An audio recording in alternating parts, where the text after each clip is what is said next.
So inshallah we'll go ahead and start.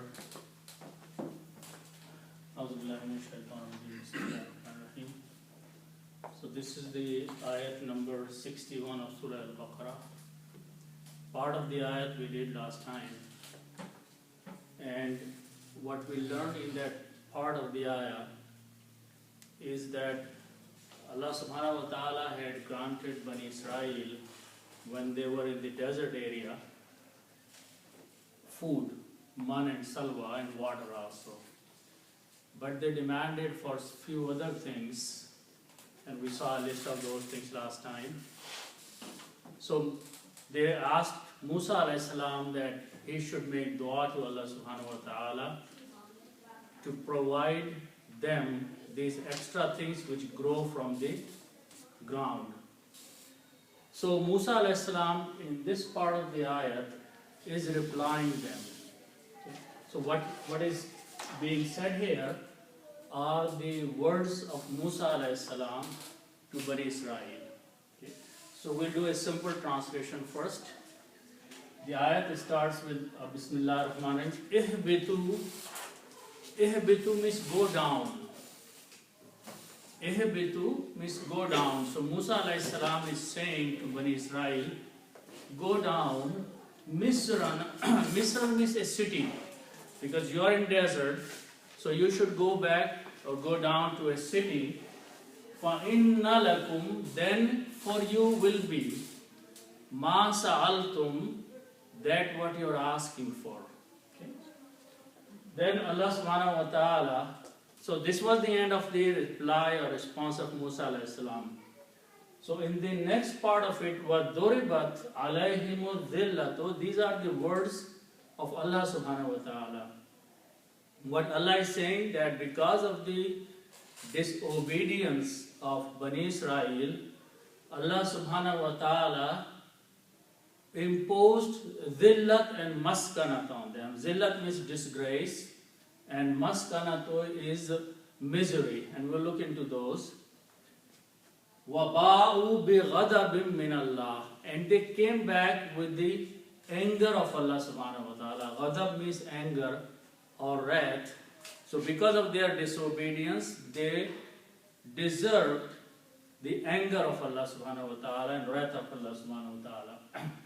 And then Allah subhanahu wa ta'ala mentions that why, and the answer is ذَلِكَ بِأَنَّهُمْ, that is because they Kanu yakfuruna, they used to deny, they used to do kufr bi ayatillah, with the signs of Allah subhanahu wa ta'ala.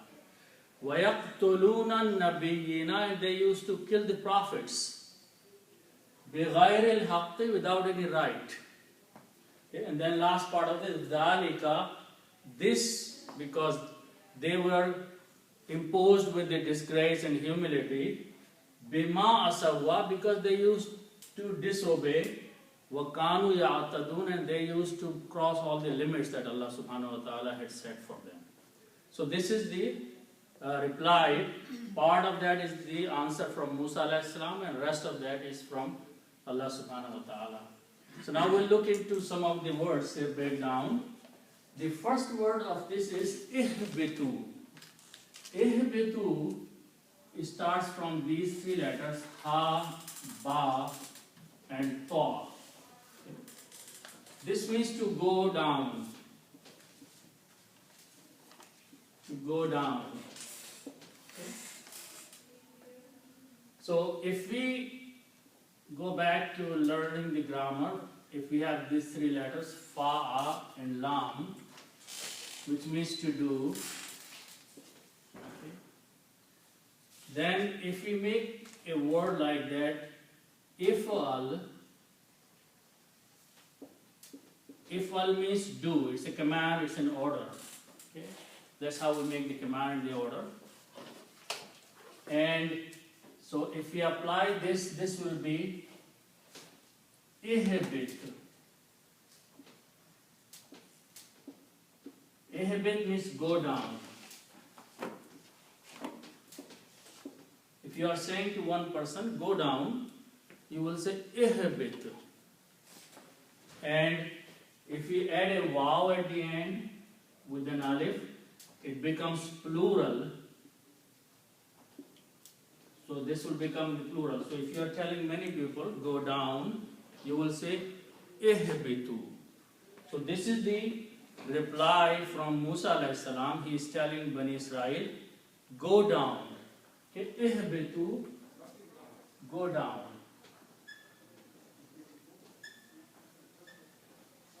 Okay. Command. Command. It's an order. It's a command. Okay. Go down. And then the next word is Misrun. Misrun means city. Misrun means city.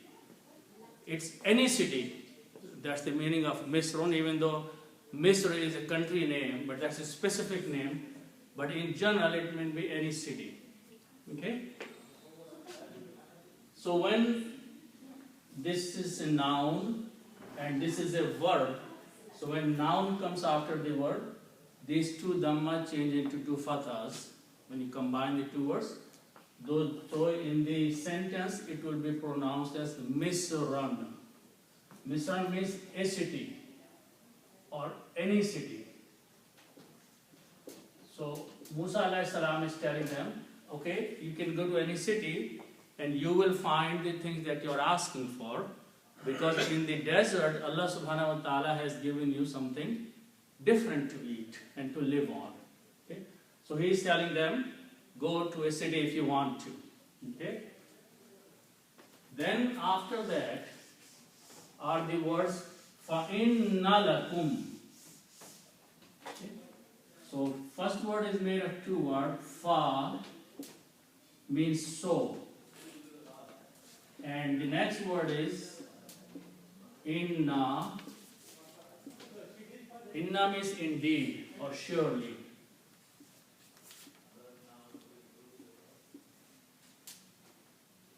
Then surely or so indeed. Lakum is made of la and kum. La means for and kum means you. For you. Okay? So, go to a city and then indeed for you means for you will be, or for you there is. Okay? Ma is the next word. Ma means that which.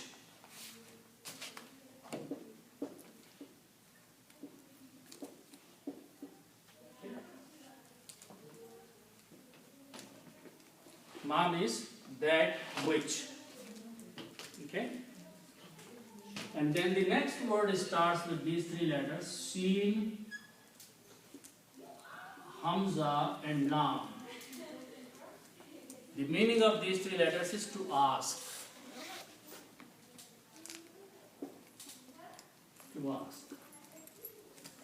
The word we know, Swal or Sawal, is from the same root letters, which means asking a question. So these are the three root letters for Swal.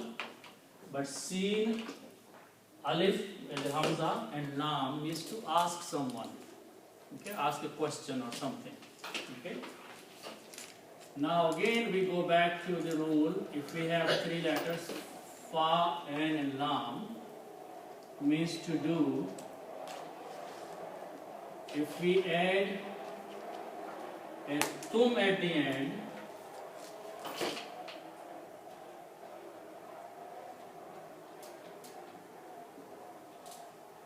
Fa'altum means you did.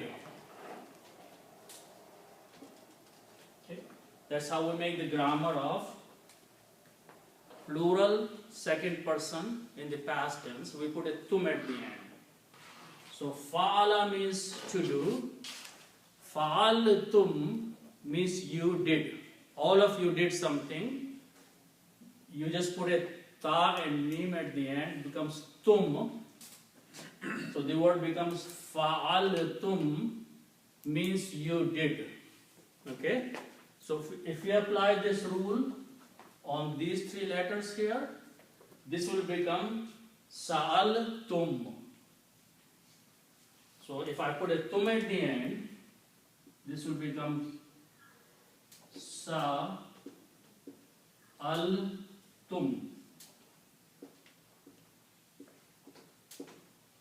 Okay.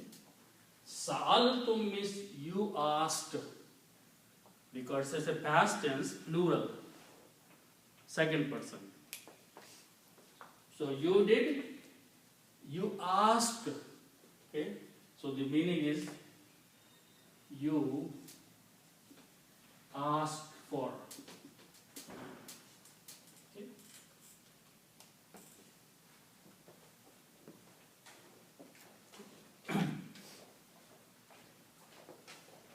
So now if you look at this whole sentence, the part of the ayat it says, فَإِنَّ لَكُمْ مَا سَأَلْتُمْ.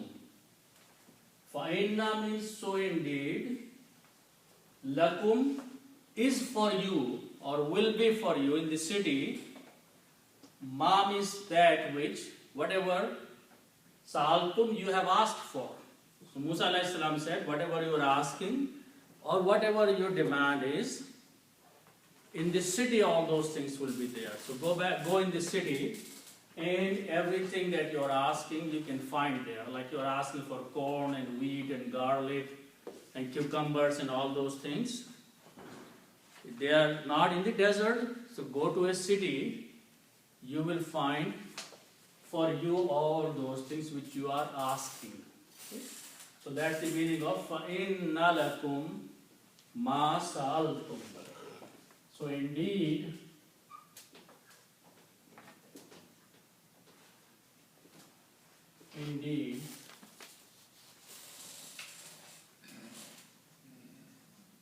for you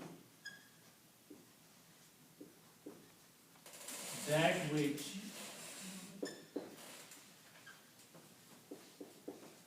you asked for.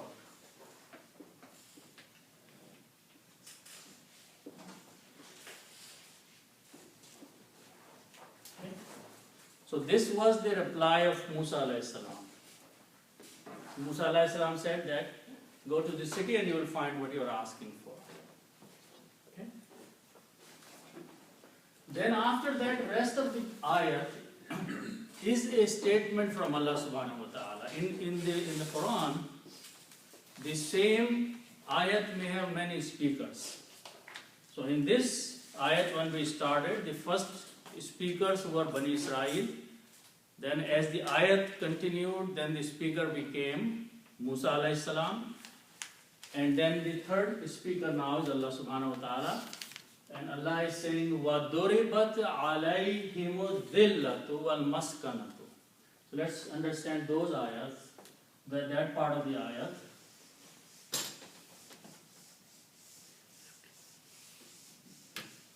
Okay. So the first word is wa, which means and then it is doriba.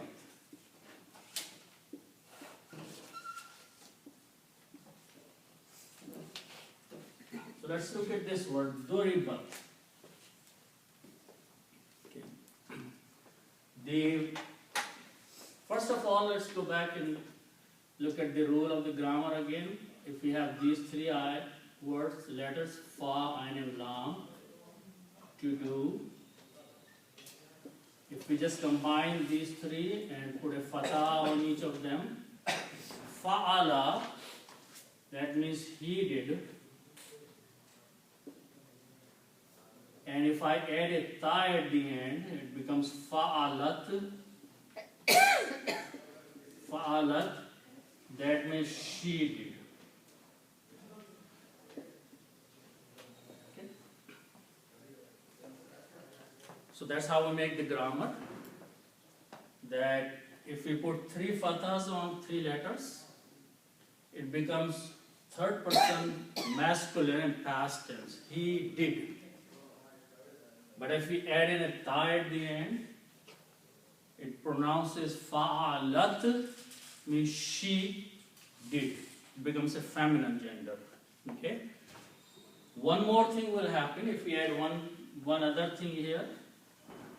If we change some harakats here. Okay. In this case, we have a fatha and a fatha and a fatha on each of these letters, and it is sukoon on the last one. Fa'alat. Okay. Fa'alat, she did. Okay. Now, if I make one change, two small changes here. If I change this to a dhamma and change this to a kasra, okay, keep these two as they are. This word becomes fu'ilat. Meaning changes in Arabic, and the meaning will be was done. Was done to her. Okay? Which means the fa'alat means a female did something, but fu'ilat means something was done to that female. Okay? That's how we go into this is called passive voice in English. That instead of the person is doing something, somebody is doing something on that person. Okay? So that's how the grammar changes in Arabic. Just by moving the harakats here, fatha, dhamma and kasra, the meanings change. Okay? And the way meaning changes, active voice becomes a passive voice. Okay? Fu'ilat. So this, if you notice that this word doribat follows this rule here. Harakats are same. Daraba means to strike someone, to hit someone, or to cover someone. So doribat means something was covered on that person, or something was struck. That person was struck by something. Okay? So this will become was covered. If we say covering, was covered.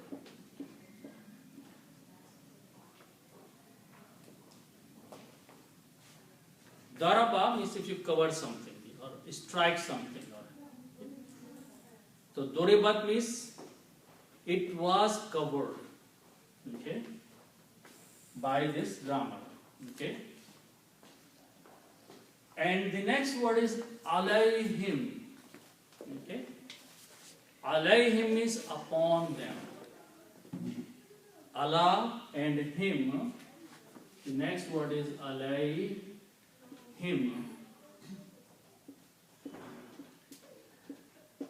Alayhim means upon them.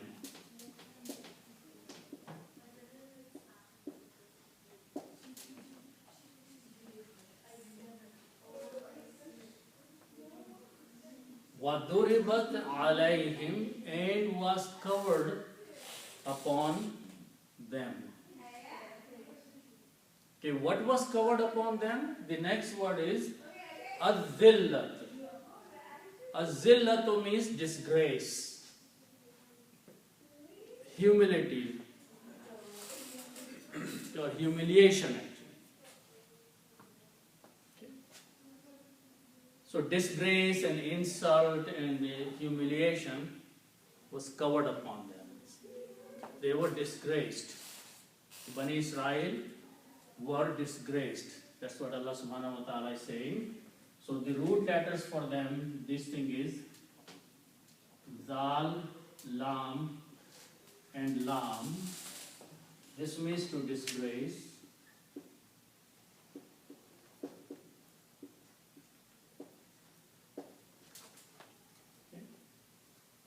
And zillatun is the noun, means disgrace.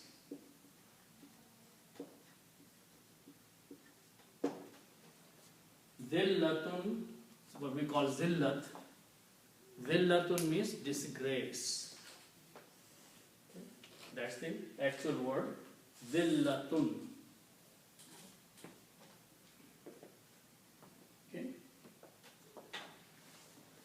Now, if we put al before that, al brings the meaning of the. Okay. And when we put al, then these two dhammas change into one dhamma, and it will become al zillatu, the disgrace. The disgrace. And when you read and pronounce, then lam is not pronounced by the rule of tajweed. You say az zillatu. Okay. When zal is a shamsi letter, when lam comes before that, then lam is not pronounced and zal is pronounced twice. So that's the reason you will see shadda on zal. Pronunciation will be az-zillatu. And that's what exactly the word is in the Quran. Az-zillatu, the disgrace. So they were covered by the disgrace. Okay? وَضُرِبَتْ عَلَيْهِمْ, and was covered upon them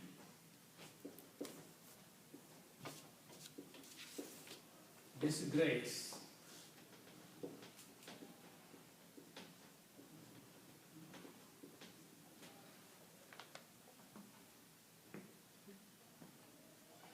So this was the punishment, that they were disgraced. Okay, all the honor and respect that they were given before, because they were Bani Israel, and all the love and care that they received from Allah subhanahu wa ta'ala when they were in Egypt. When they came out of Egypt, they were in the desert, they started disobeying Allah subhanahu wa ta'ala. They made a calf.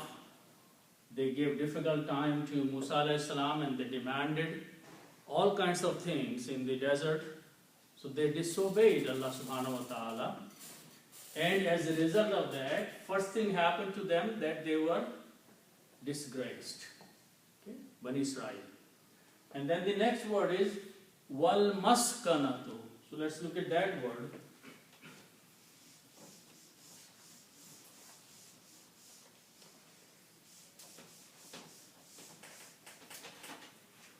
So this starts with these three letters: Sheen, Kaf, and Noon.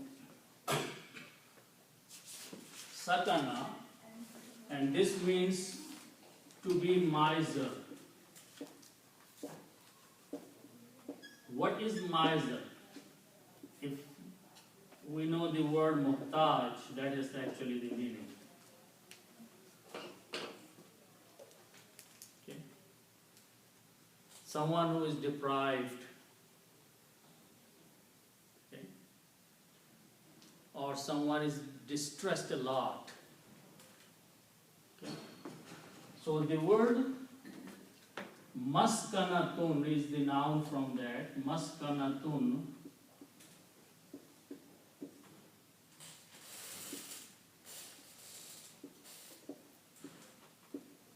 So maskanatun is a person who is miser, like a miskeen, muhtaj. Okay. Or miserliness. Okay, maskanatun, misery, you can say. So this you can translate as misery. Okay. Which is the condition or the state where a person is like a muhtaj. Okay. And we do the same thing, we put an al before that. It becomes the.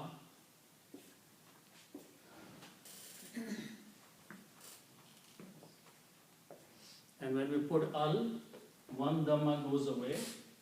So it becomes al-maskanatu. And that's the word in the Quran. Wa al-maskanatu. And the misery. Okay.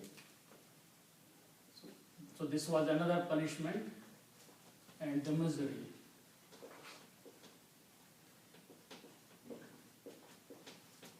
Okay.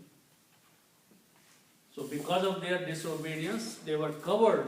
Covering means that it took over them a lot. It was not that it was a simple thing, but they were covered with that, which means they were completely into that situation where they became disgraced and they become miserable. Okay? Miserable. So this is their punishment. Okay? Then Allah subhanahu wa ta'ala says after that, وَبَاءُوا بِغَضَبٍ مِّنَ اللَّهِ. Okay, so let's look at those words.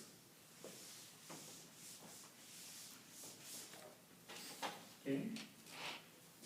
So this is wa,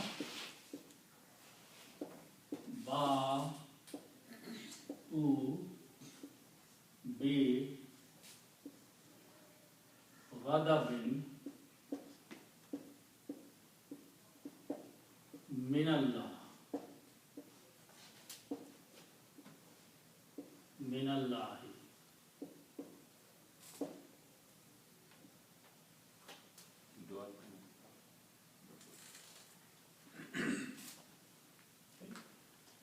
Waba'u bi ghadabim minallah.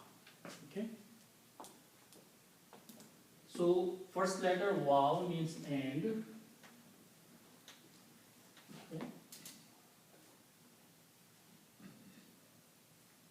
And the next word is ba'u. Okay. First of all, in the tajweed or recitation, whenever there is a hamza here and there is an alif before that, so you always pronounce that alif with a mad. Okay? So there is a mad here in the Quran here. Okay? So this is only recitation. Whenever you say hamza and there is an alif before that, you stretch the alif. Okay? So waba'u. Okay? So the root letters for this word is ba, waw, and alif. Okay. This has several meanings, but we will use a simple meaning to understand. And that is, I'm just going to use the word to return. One of the meanings